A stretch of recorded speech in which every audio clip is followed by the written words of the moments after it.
welcome back to Let's Talk Shop. You're listening to Season 5, Episode 7. My name is Therese and I am your host. I run a business called Small Business Collaborative, where I help business owners start and grow their wholesale, get clear on their margins, make sure that they're profitable. I help them get started or grow their sales, and I run both courses and I offer one-to-one mentoring. Today we are speaking to one of my clients, Leonara from Tanaka. But before we get stuck into today's episode, I wanted to tell you that today is the last day to sign up for my course, Let's Talk Sales, which is all about how you can become more confident in selling to shops and stop procrastinating when it comes to your sales. Get proactive. I will teach you how you can find your leads, how you continue to find leads to contact, how to contact buyers, how to track it, how to make a plan that you can stick to so that you don't have to feel so nervous about it.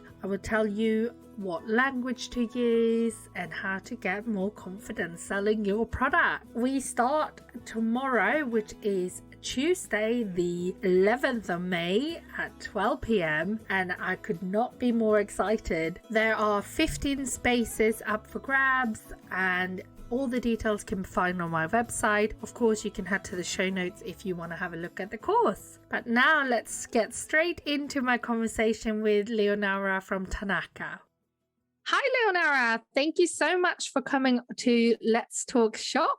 It's so great to have you here on the podcast. So great to be here. Thanks so much for having me. I always start off with the guest introducing themselves and what they do. So maybe we start there. Yeah, sure. Hello, everyone. My name is Leonara and I am the founder and director of Tanaka Soaps, a handmade luxury soap company that launched in October 2019. You haven't been going that long and you really just launched. You hadn't had that much time to get stuck in before the pandemic hit. How was that? I mean, it was a lot. And when I launched, it very much was launching a side hustle or hobby even that I just wanted to legitimate in kind of official ways. But it wasn't until the first lockdown that I realized that I got a lot of attention for what I was doing, and then realized that this was something that I could kind of do on a bigger scale. How did that feel? Was that a scary realization or was it, oh, wow, I could do this? What did you feel like? My day job is as a program producer, and in the first lockdown, I was furloughed. So it was like a month on, a month off. And I just all of a sudden found myself with a lot of downtime and needing to restructure my day, my weeks, my months. Yeah. So it kind of just gave me something to focus on, because I had been going up until, since October 2019, running a soap company. I wasn't, talking about anything COVID related on my platforms because I was just processing it all. Instead, I was actually just like giving away soaps to like my neighbors, my friends. And, I wasn't trying to make it a profitable thing in light of COVID. But yeah, when I kind of got into the rhythm of producing again, everything just kind of picked up, I guess.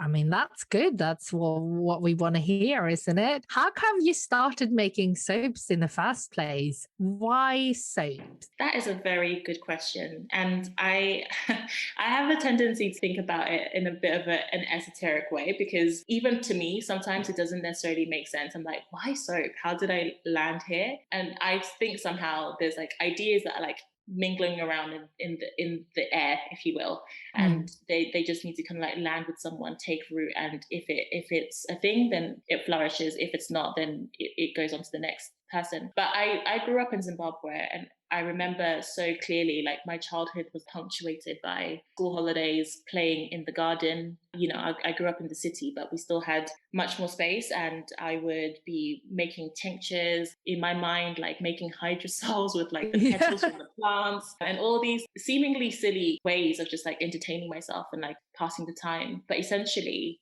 I think it's in that kind of mixing of like raw materials and playing with mud in some instances, and imagining I had my own cooking show or something like that, that now kind of it makes sense for me to be doing this on this much more certified scale of soap making. Yeah, it's almost like the grown-up version of playing with I Yeah. guess mud. Exactly, and I work with a lot of clays, so there is definitely that tactile element that I feel kind of links to my childhood pastimes in a way. Yeah, I guess I don't have a cool story like that. But I I guess love that. so. Yeah, to kind of like more fully answer your question, I guess in 2019, I wanted to make something with my hands. My job as a producer is often very like demanding. I've experienced burnout. I'm sure a lot of people can relate with city life, but then also demanding jobs. And I just needed something that was going to take me out of myself. So I actually started a pottery course at Turning Earth in Hoxton, Mm, and that was like, I think it was every Tuesday or Monday evening. I'd go, I'd really like connect with myself on a really meditative like level, and just taking myself out of my own head. And I just found a lot of peace in that. And I guess mm. through making in that context, I actually made a soap dish, and I was just like, wouldn't it be nice to have some soaps to put into this? And then one thing led to another, and I had been interested in like in soaps and natural skincare anyway. But then at the same time, I was starting to get really curious about the ingredients in products and what I was putting onto my skin, as well as what I was like putting into my body. So one thing led to another. I was basically freaked out by the chemicals on the back of labels of all the Mm, skincare stuff. And I was like, yeah. you know what? Maybe I should just like make my own. And then YouTube. Yeah, and now you like made these soaps, you landed on these recipes that actually help people with Yeah. their skin. That is so rewarding. Like the soap formulations themselves, like I work with all natural ingredients and really like nourishing oils, only essential oils, no artificial scents or anything like that.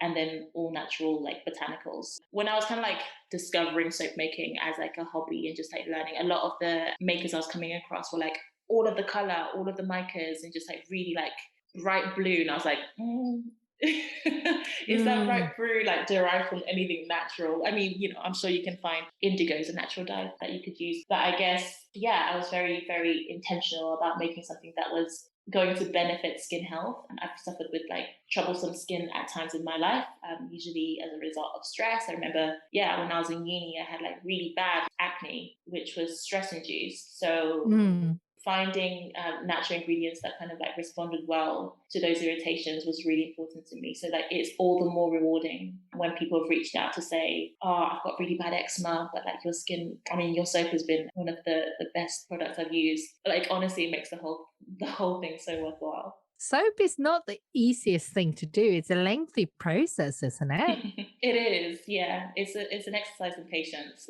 Yeah, because it has the cure and all that. You really don't know if it's perfect until you cut into it. Yeah, so I use the cold process soap making technique, if you will. You mix everything up, you pour your soap into or your mixtures into molds. Through the process of saponification, 24 hours, you'll have like a loaf of soap that you can then cut.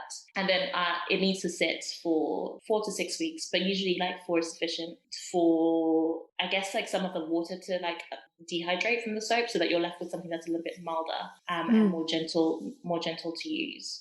So yeah, it's quite interesting when people are like, "Oh, when can I get some soap?" And I'm like, "You have to wait for 4 weeks," because it's a process that kind of that can't be rushed. But I think there's also a real beauty in that, and I think it's for someone who's got like used to quite a hectic pace. It's something quite it slows me down as well. That's so nice way to put it. Like, I think we all need that thing to remind us that things takes time, Yeah.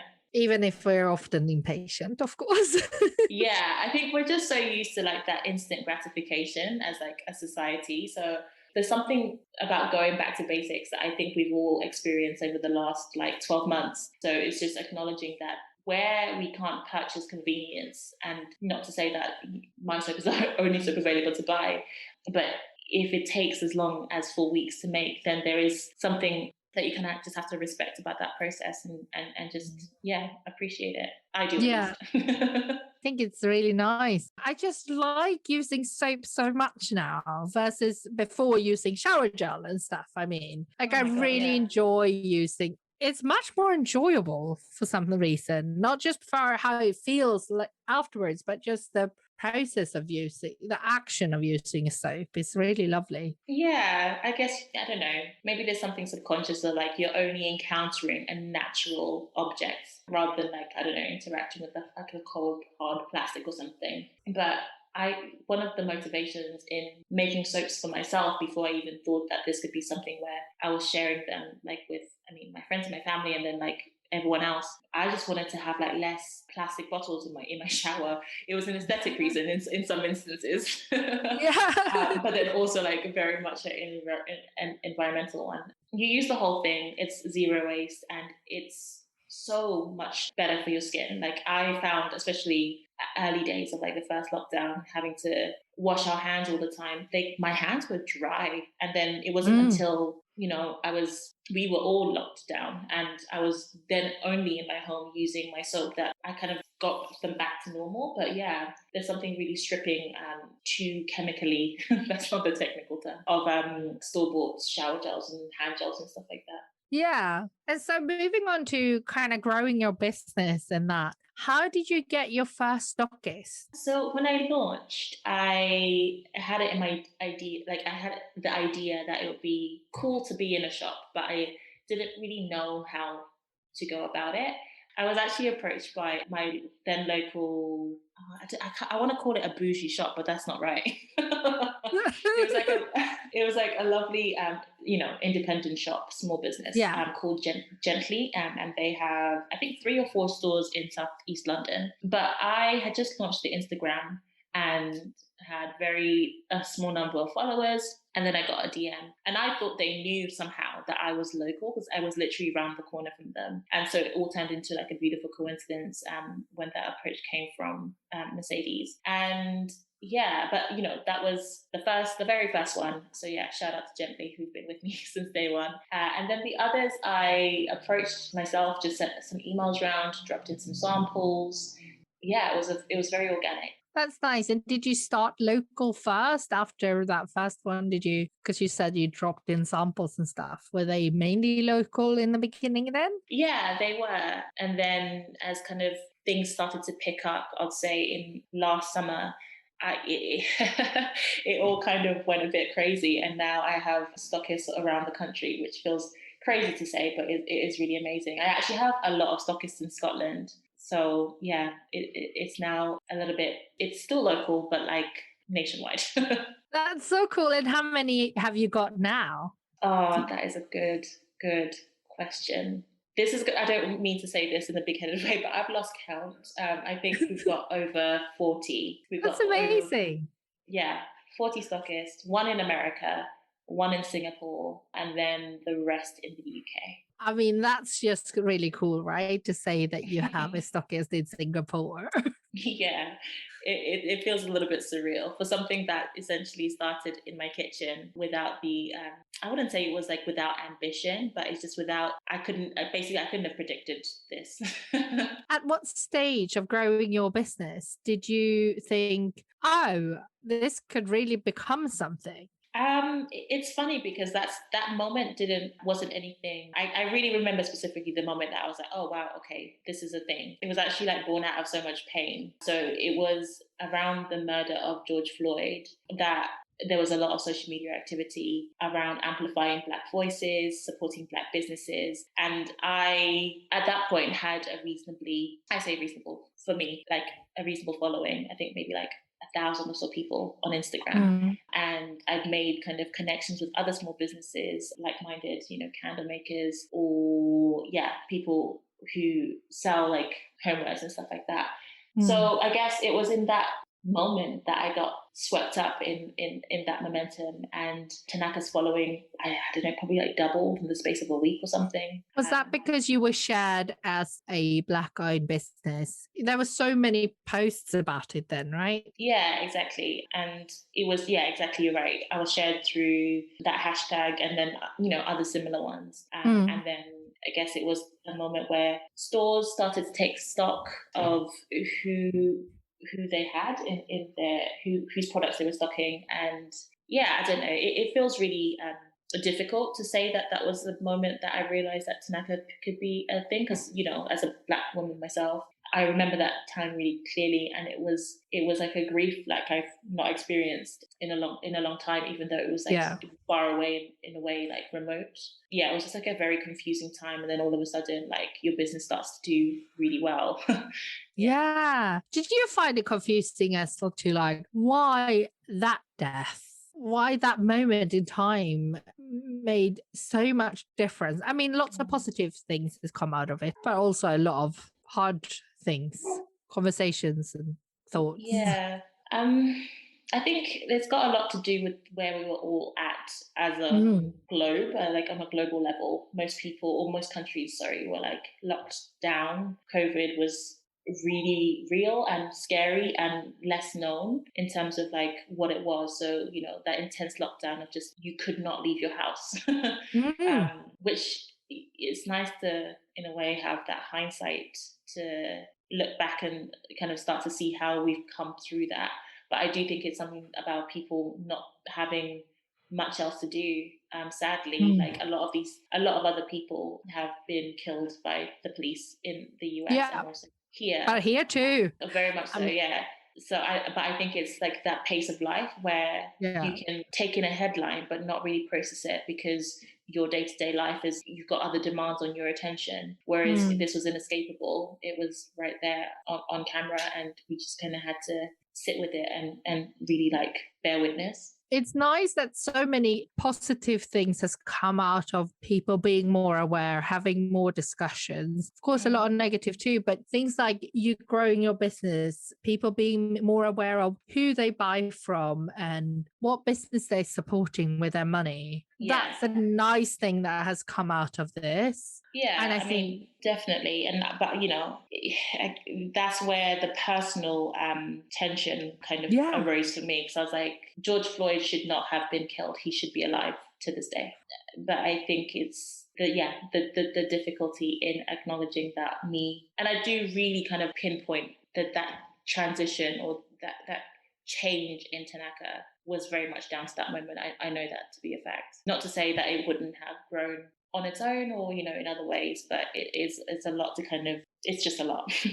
Yeah, no, I completely understand that, like an internal struggle, I suppose, that probably a lot of other Black-owned business owners would have experienced too, because you were not alone in that. Your Mm. business changed at that moment. Yeah, and these are all businesses, many of whom connected to, friends with, and supportive or part of the same community. These are all extremely hardworking people who were already doing as much as they could to make their businesses viable, whether it starts as a side hustle or whether it's like with the intention of going all in. These extremely hardworking people who deserve the acknowledgement that they're receiving anyway. Yeah, that is really important to acknowledge. That happened for your business, that changed your business. But, you also worked hard on growing your business and making every single product. And yes, having a bit more of a amplified space Mm. certainly helps, but that's not why people are loving your products. It's not why Mm. you've grown your business, really. It gave more attention and more spotlight to your business for that moment. But the reason why it's continued to grow is not because of that. Yeah, that is true, and I do know that as well.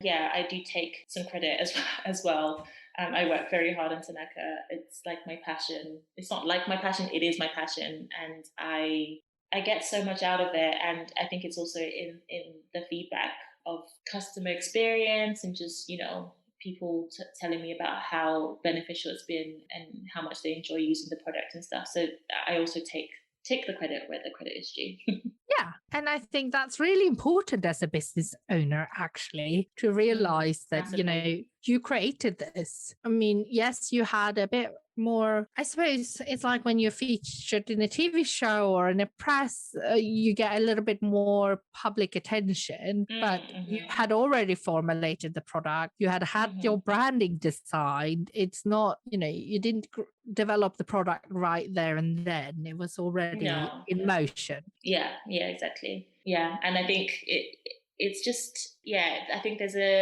maybe this is something about a small business where you're the sole owner and like solopreneur, if you will, kind of taking stock of those accomplishments, if you will, or the successes is is you don't necessarily always have time to take stock of like how things are going. And so it's nice to acknowledge that as well. Yeah, it's important to acknowledge those things. So, what do you think, apart from that, what has really helped you grow your business?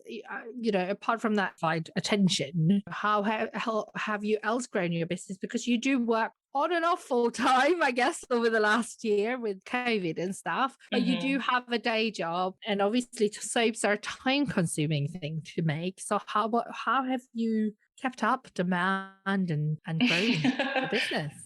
That is a good question. I basically work like a crazy person. And I think it goes back to like, I don't know, in like job interviews, like, oh, I'm really hardworking. It's like, yeah, I am. But then I feel like sometimes I'm like that times too many Yeah. in terms of, I guess, work ethic, but it's obviously driven by passion. So it doesn't always feel like that much more work. But I guess it's making the most out of the free time, weekends, evenings, being resourceful with holidays and stuff like that, but also and learning that you can't do it all and that, the products, as we've discussed, like takes as long as it takes to make, but also having rest in there as well. But in terms of like how I've kind of grown, was it wholesale or sales in general?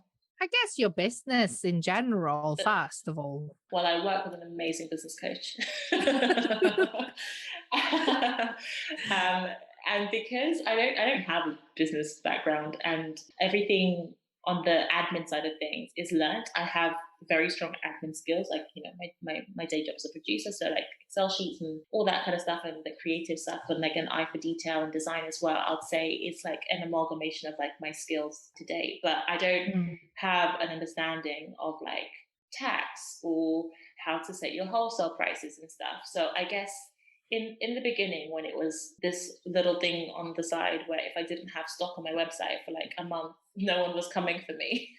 Yeah. It was like totally fine, no one even noticed. And then transitioning to where I had customers who were looking for products on the website, as well as like stockists who wanted to make wholesale orders. So learning everything. But I guess in terms of where you know that your skill set falls short is also just like acknowledging that area and maybe seeking out someone who does know what they're doing. I found that I learned that the hard way. Obviously, I started Tanaka without any like funding as such. It was like self-funded, did everything relatively gradually. So I didn't even really, I guess, notice like that I was like spending money on like establishing it. But it was more around like working with freelancers and a designer and just making sure that things that I know that I can't do were done well and quickly. But yeah, I'd say if you've got the means, like a business coach, we work together, it is so worth its weight in gold.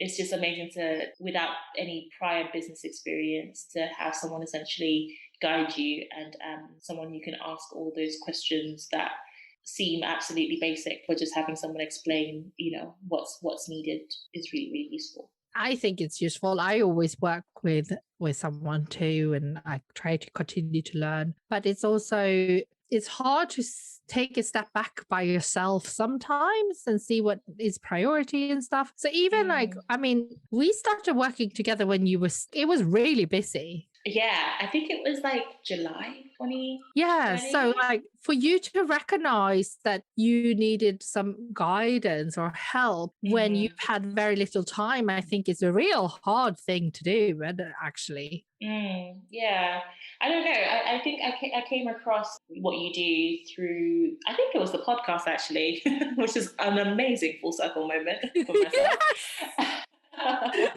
Yes. Yeah, I think it was a podcast that you did with Our Lovely Goods, who are friends and collaborators virtually. We've never met in person, but I'm sure hopefully one day we will.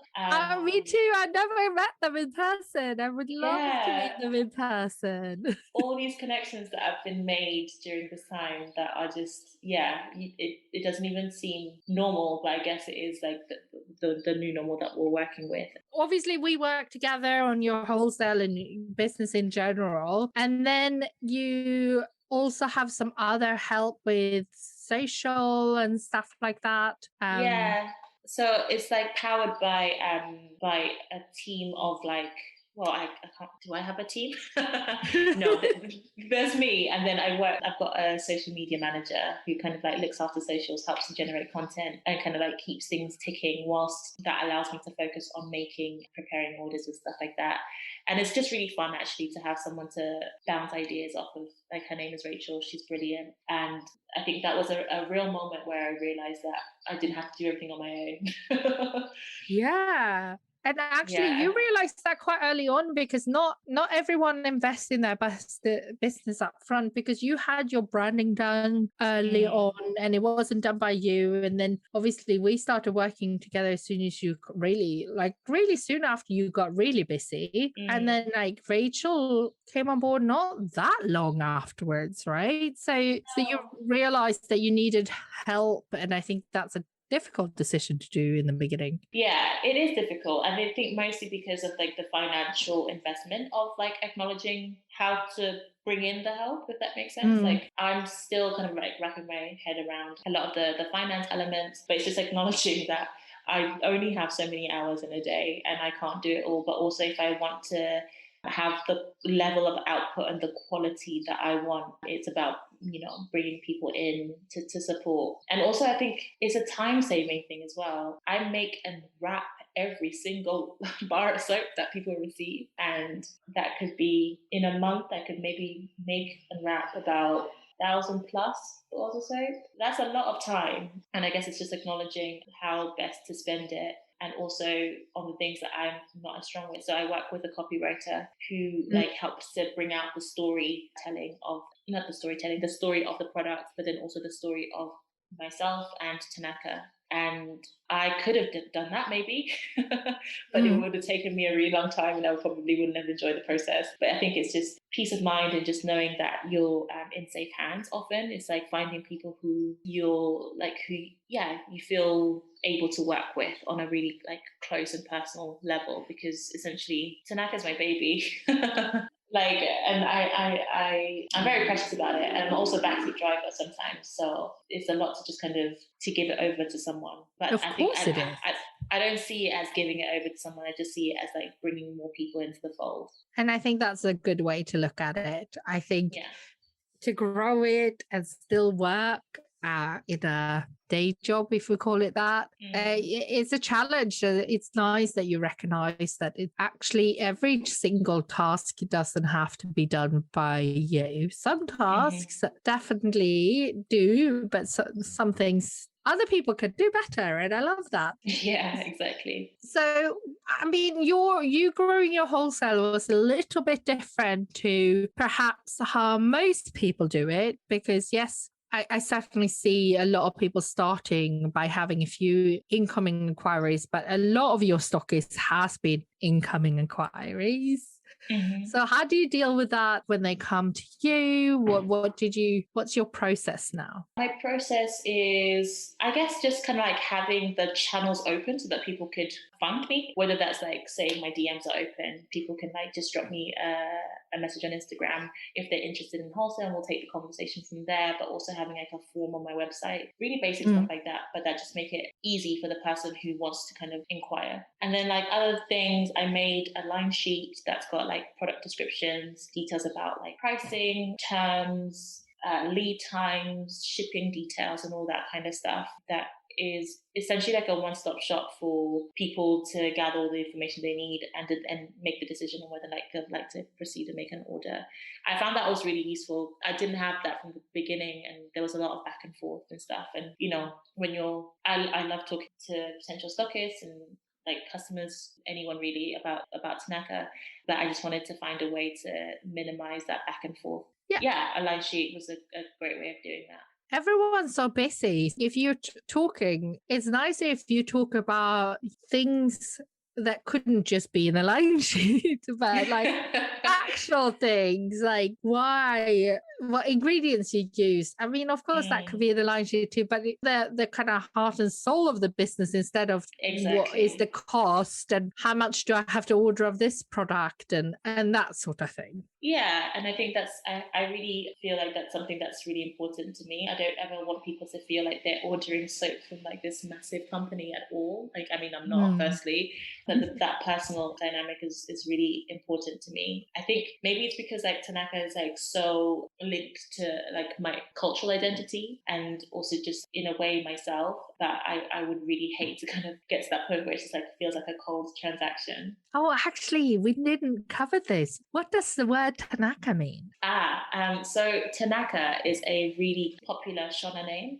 Shona is one of the two languages spoken in Zimbabwe. The other is Ndebele. And it translates literally to "we're good now." And I guess the feeling is like, a family welcomes a new baby and there's a sense of completion, like we're good now, Tanaka. Yeah, I guess that's just like a sentiment that I don't know. It's so weird how you can arrive at the name, but it just felt so right when I said it out loud to myself, because it's something that not even using the products, I think there's just something really holistic about that approach of like working towards being good for yourself, good for the planet in terms of like the choices and the things you consume. Yeah, I don't know that. Absolutely. And there's so many products that you could do under that to feel better, to be more good, I suppose. Not as in like be good, but like be happy and satisfied in life. Yeah, exactly. Yeah. I think that's something that personally I'm always striving towards, is that sense of like not even a good life, but just like a content and balanced life. The name kind of insinuates like a realization of that, but also like there's something that also feels like you're working towards that. It's like a progress chart, if you will. And I like that. Different cultures have different words like that when you translate them exactly, they don't have as much meaning as the original word. Yeah. I guess this is one of those words too, in a way. I think a lot of words in the Shona language are one word that have a sentence to describe their equivalent in English. So there's a nice simplicity about the language in some instances, brings everything in for me, because I was born and raised in Zimbabwe. I strongly identify with my Zimbabwean culture. I'm extremely proud and protective of it. Yeah. So it's just like, it's amazing to have put something out into the world that people really resonate with and are also drawn to. I love that. And it's such a good name because it's actually something that people can say, even though they might not always know the meaning. Like, it's memorable, you can say it. It also looks quite nice, I think. It looks quite, I don't know if it's in all caps, it looks quite symmetrical, but that's not factual. That's incorrect, but I just like the look of it. Yeah, it has some sort of symmetry to it. You're right. And it's not too long. You can learn how to spell it and find you online quite easily. So what is next for Tanaka then? What are you hoping to continue to do in terms of new products like you were mentioning? So new products. When we launched with the 8 soaps, which are forever going to be like the Tanaka core product. And then I've also worked on a couple of collaborations, and I've got an exciting one coming up with Juno Nuno, which will be 3 new soaps. And then I'm also working on a skincare range, which will be more facial skincare rituals around face oils, face masks, and all that good stuff, but all very much aligned with the production process of Tanaka at the moment. So everything will be 100% natural, organic, and really simple ingredients. That's so exciting. So that will be something to look forward to for Yes. sure. And with your collaborations, actually, how have they come about? Because you've done a few now. Yeah, I've done this would be my third one and a couple more in discussion. So it often I love the collaborations because it's like, I'm so used to making the core range and that's all good and taking over nicely. But it's when like people come to me and say, "Oh, I've got this idea. I've got this ingredient that I want to incorporate. How can we do this?" That's like super fun for me. So I recently did a collaboration with a coffee shop, an Edinburgh-based coffee shop called The Milkman. We produced 3 soaps for them based on the coffee that they sell in their store. So one is an exfoliant, one has got coconut milk in there, and the other's got like ginger, and like it's just like a really playful way for people to, I guess, have a different offering. In the case of like, it's the coming together of soap and coffee, which is a really obvious link for the milkman, but then also for Tanaka, because coffee is a really lovely and natural exfoliant, and it's got amazing skin purifying and skin healing qualities as well. That's kind of when there's a very specific ingredient that needs to be incorporated. But then often Yeah. it's just listening to people's ideas and the sense that they're drawn to, or the feeling that it's often the feeling that they want the soaps to evoke in the people using them, which is also a very nice starting point and probably how I started formulating in the first place. So with the upcoming collaboration for Juno Nuno, there's a soap that was formulated with that morning shower in mind, but then also an evening bath to kind of like soak and relax. Yeah, and then something that's a little bit more like earthy and grounding. Something that because working with essential oils, everything is really kind of it's so rooted in aromatherapy and like the power of scent to invoke a certain kind of reaction and feeling from us. So yeah, I guess it's unique per collaboration, I guess, but yeah. I love that. And I love your approach to product, like developing those products. It's so nice, to recognize how a product makes us feel, that they Mhm. have a functionality and a purpose. And I like that. It's really nice. I think that over the last year, people have come to appreciate those sort of things so much more because we've been stuck at home. Yeah, it's like the simple pleasures and Mm.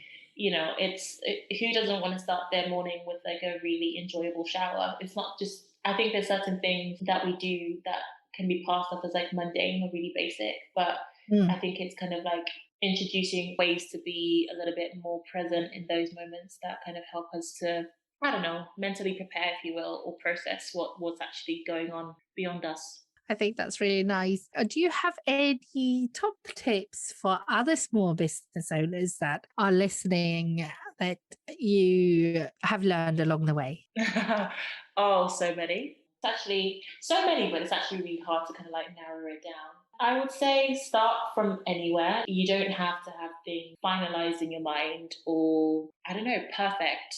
Just start from where you are and see how that seed develops rather than overthinking things. I love that because your range actually, you started with 8 soaps, and a lot of people, I think, when they start a business, get stuck on the fact, especially with wholesale, that they Mhm. need to have so many products to be able to start. Oh no, like I think even 8 was I'm a massivist in some instances of my life. Like I feel like 8 was probably too many, but it also kind of like felt like a unified collection. So that's what I Mm. worked towards. But I've come across brands that have a single product and it's just like formulated really well and that is their signature thing. So it just depends. I think it's very very individual in terms of your personality and how you work. But I guess even with all of that, just starting somewhere and seeing if it works and experimenting rather than just thinking about it and maybe not getting around to that idea.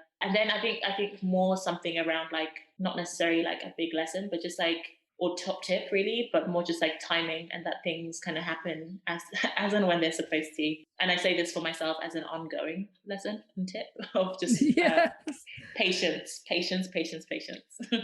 It's hard that when it's your own business and you're so close to it, and we can all get impatient sometimes, and we can all try to rush things and work too much to make those things happen because we enjoy it so much. So taking a moment to realize that we can be patient and there's time for being patient is important. Yeah, I'll say in like that first year, everything was a little bit. Actually, no, maybe like maybe the whole year. Everything felt a little bit a mile a minute because I was juggling like a full-time job and then trying to build Tanaka on the side. And in some instances, like I'm still doing that. But I think it's now like arriving at a place where I'm being patient with myself and allowing myself to kind of have rest and not to overwork, because this is the thing that we love. And though we can do it all hours, if you will, I think there's something about still being quite protective of your energy, so that it's not the thing that you love doesn't become the thing that burns you out. And I guess now you have moved and you live by the sea. That's a nice reminder to chill out. Yeah. I've escaped the hustle and bustle of Southeast London, even though it's forever in my heart.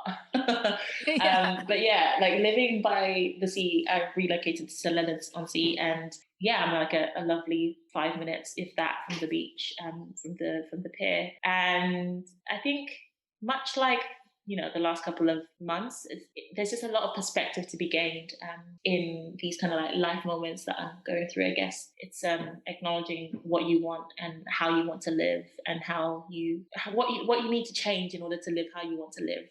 If that makes sense. Yeah, it does. That's lovely. Well, thank you so much for coming on the podcast. Before I let you go, can you share how people can find you, where to find you? Yeah, of course. The website is tanaka.store, and then over on socials you can find me on Instagram at tanaka.soaps. Brilliant. I will pop that all in the show notes, of course, so that people can find you and buy your soaps and look out for the new products and everything. But thank you so much for coming on the podcast and having a chat with me. Thank you so much, Therese, and also just for creating such an amazing platform that is an endless resource for people who are figuring it out or different stages of their own paths. This is like such an amazing community that you've built, and I'm really, really pleased to be part of it. I am too. It's lovely.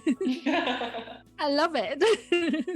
Thank you so much, Leonara, for coming on a podcast, and thank you so much to all of you who are listening. I really, really appreciate you tuning in every week and being a part of my community. If you don't already follow me over on Instagram, you can find me on @small_business_collaborative. Do share where you are tuning in. What are you doing? What are you up to right now? And if you do have a moment, please can you go to Apple Podcast and rate and review the podcast so others can find it and discover it too. I hope that the stories I share on the podcast help you grow your business and inspire you to take action. I will be back next week with another episode, and until then, I hope you have a brilliant week. And if you are interested in having my help growing your sales, have a look at the sales course today before it closes. I won't be running it until later this year again, so there will be a bit of a break over the summer. So now's your chance to join us. Thank you so much for listening, and have a wonderful week.